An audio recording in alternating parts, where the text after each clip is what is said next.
Well, I think leaving times are a special time because it's a transition, and so you're closer to the seam, and so it's you are a time, closer to the seam. So it's a time that you have more truths apparent, more love apparent, more sadness apparent, more suffering, more joy. It opens you up. Yeah, so your heart is really open. Cracks you wide open. You see the life thing in a way. Yeah. Yeah, that's totally true. Yeah. That's a very good way of putting it, actually. Yeah. It makes me feel seen. Yeah. Yes, I am cracked wide open.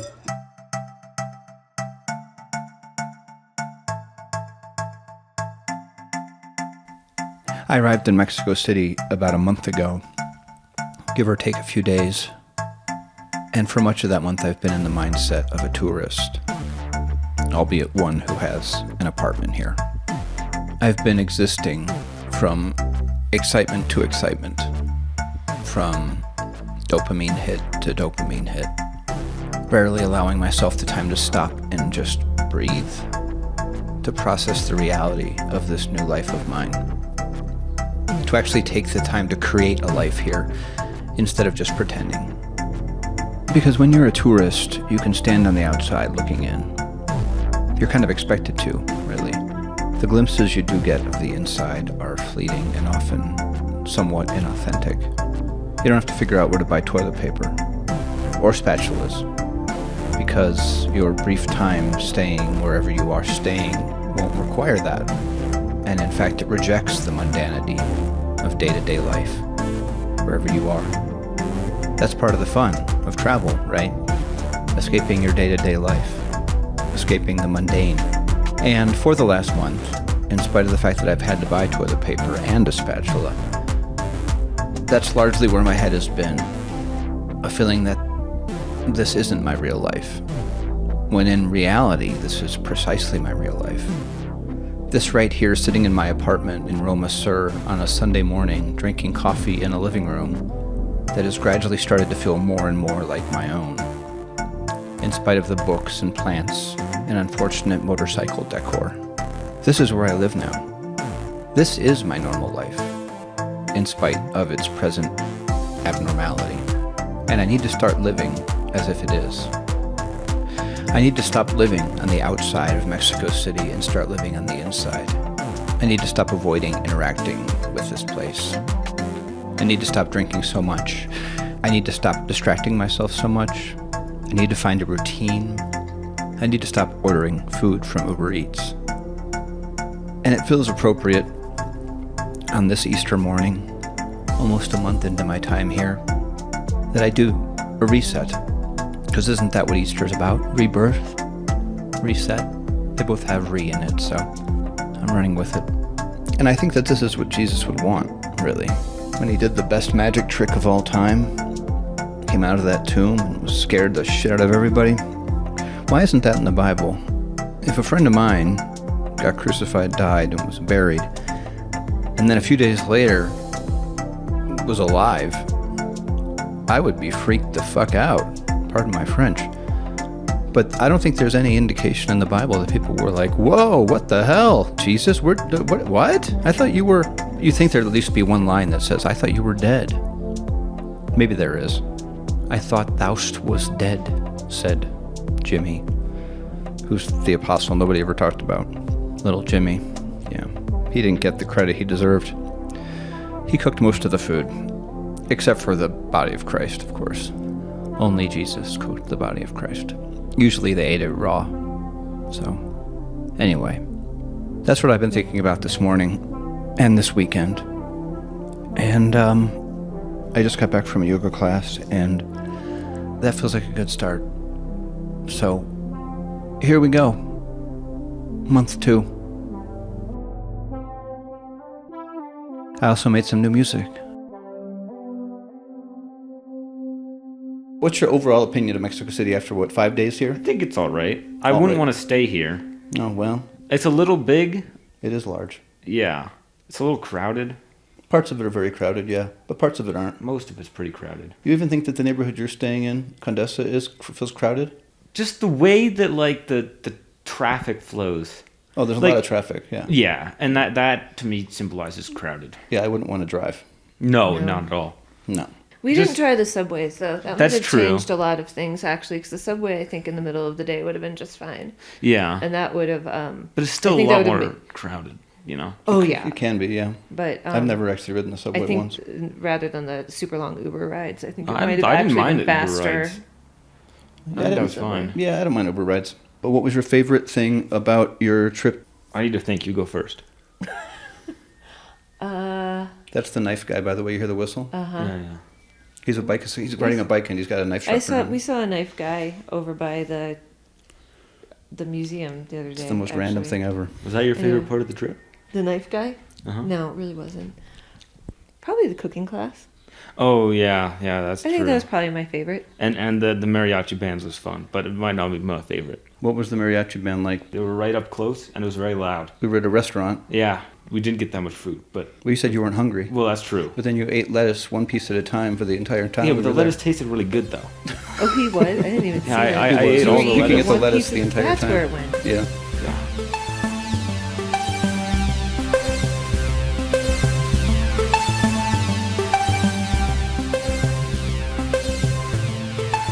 It's Thursday evening, and I'm feeling good. I just had my second Spanish lesson, and after the first one that I had last week, I will be honest, I felt stupid. But this second one, I'd spent a lot of time studying over the week, and it went really well. And I feel good. I feel like confident, and I feel like I'm going to be able to learn this language. I mean, obviously not perfectly or at an incredibly high level right away, but yeah. And I really had a good week. My sister and my nephew were in town, and yeah, we had a really good time. Too much to really go into, to be honest, but one of the highlights I'll say was last night. There's a square here, I think it's Garibaldi Square. There's all these mariachi bands in this square, and you can just go and rent one if you want, like rent one for a weekend, take them home with you. I'm not entirely sure how that transaction works because obviously I've never done it, but it's really quite something to see. And then there's a restaurant there. It's just an experience. There's just like 4 or 5 mariachi bands playing all the time. And I don't know, I feel like a lot of people, at least in the United States, who haven't been exposed to a lot of mariachi music, have a negative feeling about it. And maybe I had that feeling at a time as well, but I do not anymore. There's a real joy in mariachi music that you don't get in a lot of other music. A palpable feeling of joy. And I am all in for that. I don't understand a lot of what they're saying, of course, not yet. But this restaurant, they sat us at this table that was right in the middle of the action. So there's like a band playing right in front of us, like a 8 to 10 person mariachi band playing right in front of our table for the entire time we were there. Like we had dinner and drinks, and it was so much fun. Everybody loved it. And yeah, they played one song that was somewhat inappropriate. And you learned the Fuck Your Mother song at the... That I did. Yeah. We're going to sing it on the 4th of July. Yeah. Yeah. And on the 250th anniversary. And only us and Rachel and Yvonne will know what we're talking about. Yeah, we're gonna eat Mexican food and sing Mexican we'll say, songs. We're going to hire a mariachi band. We'll say, Yvonne, we need a song sheet for this one. Right. Yeah. Can you get us a song sheet for Chinga tu Madre? He'll be like, no, I cannot do that. Rachel will be like, I'll get you one. Mia's in Spanish 3 or 4 or 5 already or something. I don't know. She wouldn't know yet. I don't know. I don't think she's in Spanish 5. I don't think Spanish 5 is a class. Okay. What are you talking about? Somewhere there's a class called Spanish 5. Well, yeah, but it normally only goes up to like 4. What are you talking about normally? I can find many, many textbooks that are Spanish 5. Huh. There's 6 and 7 as well. Really? Yeah, it doesn't just stop at 4.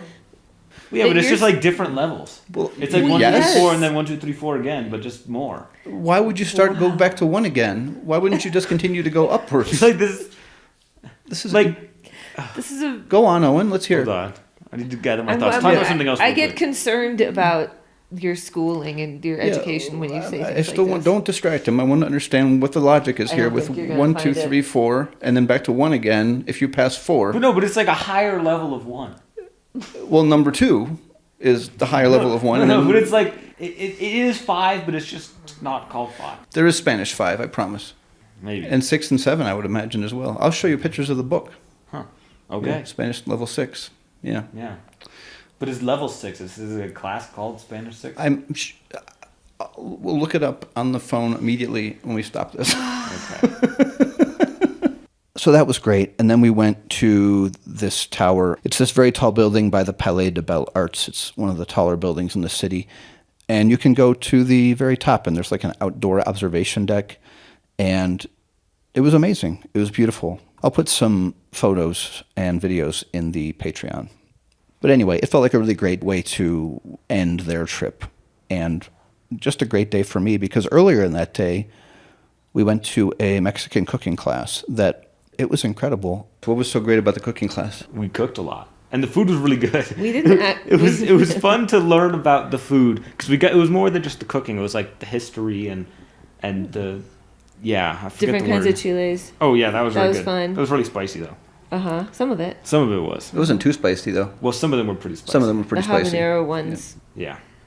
I liked making the tortillas. Yeah, that was fun. Yeah, even though I never made a perfect one. No, No, your first me one. either. Your first one was a disaster. Oh well, yeah. Yeah. But Your like, first one.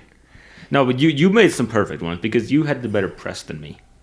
That's not why. That's very much. It's why. not why. I made every one I made was Skill. perfect, even though my press was That's terrible. false. Yeah. Yeah. I thought making the salsa was interesting because every time I've made salsa, it's been like just chopping up fresh tomatoes and fresh jalapenos and stuff and mixing it up in a bowl with a bunch of stuff. Yeah, and that's not fair. That's not what happens at all. No, you're supposed to roast the tomatoes and then just squish it up. Yeah. Which is Yeah, we're gonna do that. a lot We're easier gonna- than cutting it up too, frankly. Yeah. I bet you could do some other things too, like kiwi salsa. Oh, you guys You can go ahead. Go You- crazy. That might be good. It might be good. A sweet The salsa. There's tomatillo. mango salsa, you know. Oh, I've had mango salsa. Yeah, we That's can do very that. good. We can. It's a mango. We get. It doesn't lots really of good- taste like mango though. When we all go home for the 4th of July, we're going to make, for America's 250th anniversary, we're going to make a lot of Mexican food. So, seems appropriate, right, considering the political environment. And perhaps we'll hire a mariachi band as well. I don't know how much that costs in the Cleveland area, but if it's reasonably priced, if they can play patriotic music, I'm all in. We did a food tour where one of these tacos we had was just like, they roast it, like cook it all day in this oil, and then they like marinate the tortillas in the fat from the meat, and then you get the tortilla with the juice and the fat from the meat, and then you get the meat, and that was a good taco. Got me sick though. Yeah, well, we don't know what got you sick. Something got you sick. Oh yeah. And you Yeah. couldn't poop for days. Yeah. Tell us about the time you pooped. Oh, it was magnificent. Was it? Even with the bidet, I clogged the toilet. It was. Did you really? Oh yeah.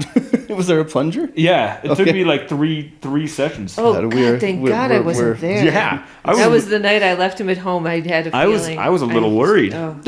It was bad. I thought it was never gonna go down. We're so similar. I clogged the toilet this morning, as a matter of fact. Yeah, I've clogged toilets all over the world. I could do a whole episode just about. I've gotten a bit better at not clogging toilets. How do you clog it with the bidet? I don't know. Have you pooped since? No. I'm not a very frequent pooper. Interesting. Actually, not at all. Huh. But when I need to poop, it happens. Well, I mean, that's... Not when I like need to poop. Otherwise, it would be a but, like, medical if emergency. If there's a time where I should poop, it just sort of happens. What's the longest you think you've gone without pooping? I don't even know. I want to say there was a time, maybe January last year or the year before, I might have gone maybe 2 weeks, and that was pretty rough. One time I was in Korea, I put my hand in a garbage bag, stick it in there, because I had no plunger. Yeah. So I just had to take it Oh, and God. start to Oh. dig it out of there. And we all, as well, got to watch the Orion spacecraft take off in my apartment here in Mexico City, which felt like one of those memories that I'll kind of have with me forever because it was a significant moment, you know? Space exploration moments are always pretty big, and we haven't gone to the moon in more than 50 years, so I don't know. It was special to have my sister and my nephew here in my Mexico City apartment watching this momentous event. Oh, you went on the balloon ride too. Oh yeah, that was fun. It wasn't like as fun as I thought it was going to be. How much fun did you think it was going to be? I mean, I thought it was going to be cool. Like you're way up in the sky and it's Right. like excitement. And But it's just sort of like you're sitting there, you know. in your mind, what did you expect to be? You expected to be? I thought it'd be more like, I guess exhilarating would be the word. Oh, all right. Like more like a You know, like on a big zip line. We did that in Guatemala. Well, you've seen a balloon. When's the last time you like saw a balloon that was like looked exhilarating? Never, but I don't really Right. see hot air. I don't really look at hot air balloons very often. I've never really seen Right. one in person. Interesting. I mean, we were higher above the ground on those zip lines. True story. It's interesting that you're And- comparing an air balloon ride to a zip line. Well, I thought it'd be similar in excitement level to like a zip line. That's Because confusing. you're like way high in the air and you're like flying around. Right. I mean, in that sense, But it's why just- is an airplane ride as exciting as a zip line? The similarity between a hot air balloon and a zip line is that you can sort of look around and see everything, and you can look down and see everything. Interesting. So But in an being- airplane, you only got that one window. Like in a zip line, you know you're sort of just hanging out in the middle of nowhere. Next time you're here, we'll go to a zip line. They're the longest one in the world here, somewhere in Mexico. Is it very It's hot? 4.5 hours long in one line. You Well, you have yeah, to all bring right. lunch. You You have can to take bring a lunch nap and and eat it while you're everything, going. Yeah. Well, I'm glad you came to Mexico City. You should come by your cell phone because then we could have some real fun. Oh yeah. Yeah. Go to all the. What? Go to all the where? Nothing. Gambling halls, of course. Oh, yeah. That's Got to bet on the ponies He's again. not even old enough to ride a bike here. You can gamble here at any age. Oh, okay. Yeah. Anybody. All right. Maybe jet skis. You can rent the bikes. Jet skis. I don't know if there's anywhere to jet ski in Mexico City because the lake that it was built on is pretty much gone. Well, we could just like dig up part of the city. Okay, we'll do that. Oh. Any last things to say? God bless America. Wow. No, you have to. Oh, Viva Mexico. Yeah.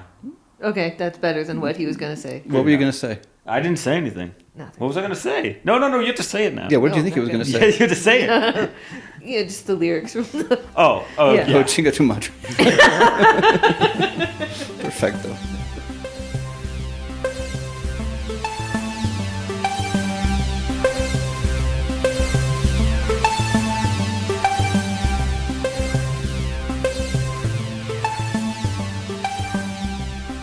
Patricia invited me over a few weeks ago to her house to meet her sisters and her brother-in-law and their kids. And so, yeah, I went over. And I had a great time. They're wonderful people. And at one point, I was talking to her brother-in-law, whose name escapes me. But he is apparently a very big football fan. And when I mentioned to him that I'm from Cleveland, he was like, "Oh, I'm so sorry." And I thought, like, even in Mexico City, the Cleveland Browns' reputation is still there. Who knew how far that the reputation of the Browns went, but apparently it goes quite a ways. Oh, I finally threw my garbage away. I heard the bell. I looked out the window. I saw the garbage truck sitting about a block away. I grabbed my garbage.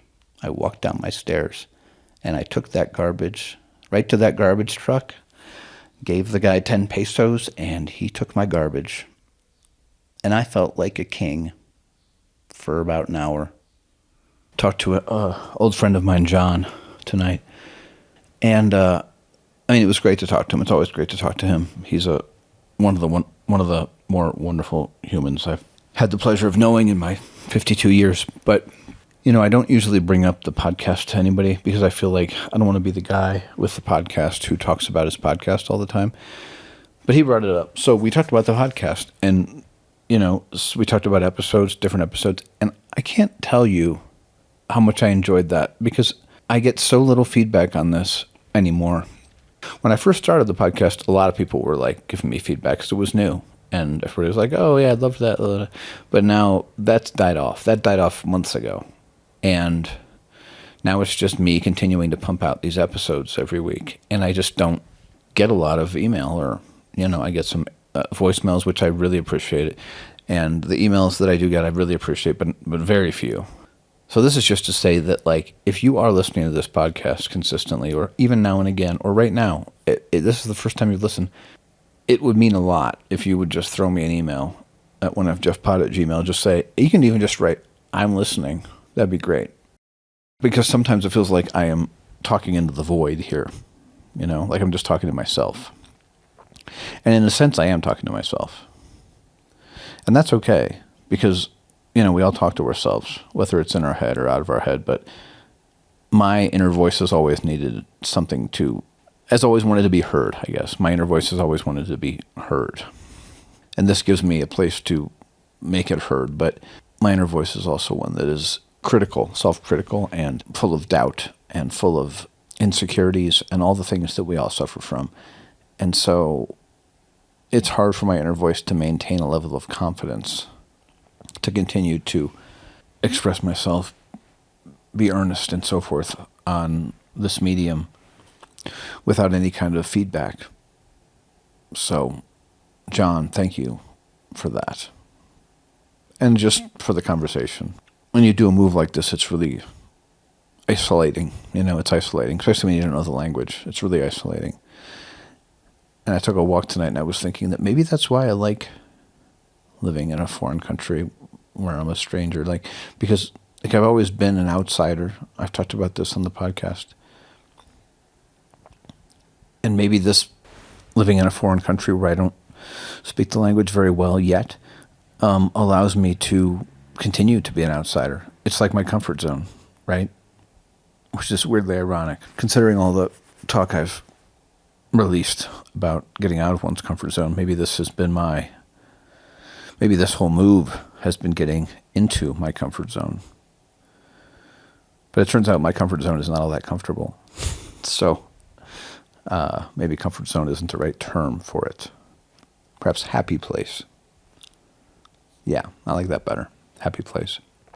But I think there's some truth to it because, I went and had dinner by myself at the movie theater down the street. And it was very crowded tonight. It's a Friday night. It was crowded. So I was sitting by myself at this table eating a pizza. And I couldn't understand anything, really, that anybody was saying. And I thought to myself, even if I wanted to be, friendly and interact with other people, it would go only so far. Maybe they probably speak English. Let's assume that they don't speak English, but it would only go so far. Although I did once have an extended conversation with 2 Ukrainian men on a park bench in Kyiv years and years ago.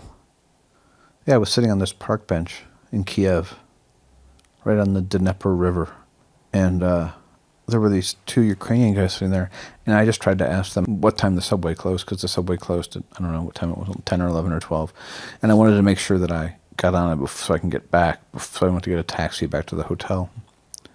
And we just struck up a conversation, but it was so broken English. It was like drawing pictures, and one of them kind of spoke English, the other one barely did. But they invited me on their boat. They were sailors. I think they may have been gay, but they were sailors, and they invited me on the boat. They gave me a tour of the boat, and we sat in the the bar / dining hall or whatever of the boat, and I gave them a cassette of Bob Dylan that a friend had made for me, and they put it into the sound system. And we sat there and drank vodka for, I don't know, a couple hours, just shots of vodka, and tried to talk to each other. And then at the end of we got off the boat, and the one dude gave me the shirt off his back. And I still have it. And when I was moving this recent time, and I was trying to get rid of things, that was one of the things I was I don't know if I can get rid of this. I've never worn it. It wouldn't fit me. He's, built like a sailor, this guy. But I still have the shirt that the guy gave me off his back. It says Talavia Games on it. It's not a nice shirt. I mean, he probably didn't even want it. He was probably going to throw it away. But he's I'll give it to this American guy. Anyway, I think that's all for this week. If I think of anything else to say, I will record it and add it. But yeah, I'm hungry now, so I have to get something to eat.